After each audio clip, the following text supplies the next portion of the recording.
రథసప్తమిని ముఖ్యమైన పండుగగా ఎందుకు జరుపుకుంటారో తెలుసా? భూమిపై జీవరాశులు సుభిక్షంగా మనగగలుగుతున్నారంటే అందుకు కారణం సూర్యుడే. ఈ కారణంగానే భానుడిని కనిపించే దేవుడు అని అంటారు. హిందూ సాంప్రదాయం ప్రకారం సూర్యారాధనకు ఎంతో విశిష్టత ఉంది. ముఖ్యంగా భక్తులు సూర్య జయంతి రోజు ఎక్కువగా సూర్యుని పూజిస్తారు. మాఘమాస శుక్లపక్షం సప్తమి తిథి నాడు ఈ పర్వదినం వస్తుంది. దీన్నే రథసప్తమి అని కూడా అంటారు. సూర్యుడు 7 గుర్రాలపై రథంపై దక్షిణాయనం ముగించి పూర్వోత్తర దిశగా ప్రయాణం సాగిస్తాడని భక్తులు విశ్వసిస్తారు. అది ఈ రోజు నుంచే ప్రారంభమవుతుంది. మాఘ సప్తమి నుంచి రానున్న 6 మాసాలు ఉత్తరాయణ పుణ్యకాలంగా పరిగణిస్తారు. రాసులకు కనకవర్షం ఖాయం. 7 గుర్రాలు ఎందుకంటే సూర్యుడు 7 గుర్రాలు 7 వారాలకు సంకేతాలు. ఈ 7 గుర్రాలను వేద ఛందస్సులు అని అంటారు. గాయత్రి, త్రిష్ణుప్, జగతి, అనుష్టుప్, పంక్తి, బృహతి, ఉష్ణిక్ అనే 7 గుర్రాల రథంపై భానుడు స్వారీ చేస్తాడు. మేషం నుంచి మీనం వరకు ఉన్న 12 రాసుల్లో ప్రయాణిస్తాడు. ఈ 12 రాసులను పూర్తి చేయడానికి సూర్యరథానికి ఏడాది సమయం పడుతుంది. సూర్య జయంతి అంటే సూర్యుడు పుట్టినరోజు కాదు. రథాన్నెక్కి సూర్యుడు సాగించే ప్రయాణం ఈ రోజు నుంచే మొదలవుతుంది. 12 రాసులలో సంచారం చేస్తాడు. విశ్వం ఒక వృత్తంలా భావిస్తే దానికి 360 డిగ్రీలు ఉంటాయని గణిత శాస్త్రం చెబుతోంది.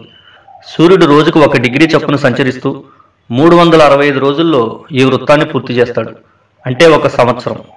అందుకే జ్యోతిష్కులు ఈ సృష్టి చక్రాన్ని 12 రాశులుగా విభజించి ఒక్కొక్క రాశిని 30 డిగ్రీలుగా విభజించారు. సూర్యుడు ఒక్కొక్క రాశిలో సంచరించే కాలాన్ని 1 మాసంగా పరిగణించారు. మనకు కనిపించే సూర్యుడు ఒక్కడే అయినా విశ్వంలో ఇంకా 11 మంది సూర్యులు ఉన్నట్లు పరిశోధకులు గుర్తించారు. కానీ మన భారతీయులు వేదకాలంలోనే ఈ 12 ఆదిత్యులను కనుగొన్నారు. వారే మిత్ర, రవి, సూర్య, భగ, పూష, హిరణ్యగర్భ, మరీచి, ఆదిత్య, సవిత, అర్క, భాస్కరులు. వీరే 12 మాసాలకు అధిదేవతలు. వీరి కారణంగానే 12 రాశులు ఏర్పడ్డాయి. సూర్యుడు ఒక్కొక్క మాసంలో ఒక్కొక్క రాశిలో సంచరిస్తాడు. ఉత్తర దిశలో ప్రయాణం చేస్తాడు. మాఘమాసంలో అర్కనామంతో సంచరిస్తాడు. మాఘ అంటే పాపం లేనిది అని అర్థం. పుణ్యాన్ని ప్రసాదించే మాసం కాబట్టి ఈ మాసాన్ని మాఘమాసం అన్నారు. నిజానికి ఉత్తరాయణం మకర సంక్రాంతితో ఆరంభమైన రథసప్తమి నుంచే ఉత్తరాయణ స్ఫూర్తి పూర్తిగా గోచరిస్తుంది. దక్షిణాయనం నుంచి విముక్తుడైన భాస్కరుడు ఈ రోజు నుంచే ఉత్తర దిక్కుగా ప్రకాశిస్తాడు. కాబట్టి రథసప్తమిని సూర్యగ్రహణ తుల్యంగా భావించి పితృ దేవఋషి తర్పణాలను ఇవ్వాలనే నియమాన్ని నిర్ణయించారు. శత్రుబాధలు తొలగిపోవడానికి సౌర కుటుంబంలో అన్ని ప్రాణులకు సూర్యుడే ఆత్మ. కాబట్టి సూర్యోపాసన చేస్తే రుణ, రోగ, శత్రుబాధలు నశిస్తాయి. మన మంత్రపుష్పాలలో ఒకటిగా పేర్కొనే యోపం పుష్పవేద పుష్పవాన్ ప్రజావాన్ పశుమాన్ భవతి అనే వాక్యాలు దీనికి సంబంధించినవే. సూర్యారాధన చేసేవాడు పుష్పవంతుడు, సంతానవంతుడు, పశు సంపద కలిగి సమృద్ధివంతుడు అవుతాడని దీని అర్థం. సూర్యకాంతిలోని కిరణాల ప్రభావం వల్లే శరీరానికి సహజ సిద్ధంగా డి విటమిన్ లభిస్తుంది. సూర్యకిరణాలు శరీరంపై తప్పక ప్రసరించాలి.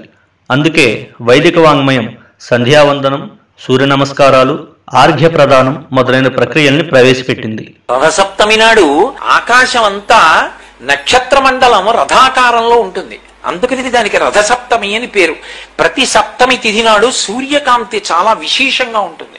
అటువంటి సప్తమి తిథి నాడు రథసప్తమి వచ్చినప్పుడు ఆ జిల్లేడాకులు, రేగుపళ్ళు తల మీద పెట్టుకుని నమస్కారం చేసి సూర్యుడికి స్నానం చేస్తారు. ఎందుకు అంటే సూర్యబింబంలో ఉండేటటువంటి ప్రాణశక్తిని పుచ్చుకుని జిల్లేడాకు ఇక్కడ ఉండేటటువంటి గోరువెచ్చటి ఆ బ్రహ్మస్థానము నుండి ఆ లోపలికి ప్రసారం చేస్తుంది. దానివల్ల ఎదర వచ్చేటటువంటి విశేషమైనటువంటి వేడిని తట్టుకోవడానికి కావలసిన శక్తి వస్తుంది.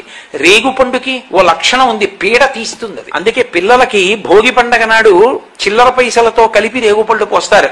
భోగి పీడ పోయింది వాళ్ళకి అని.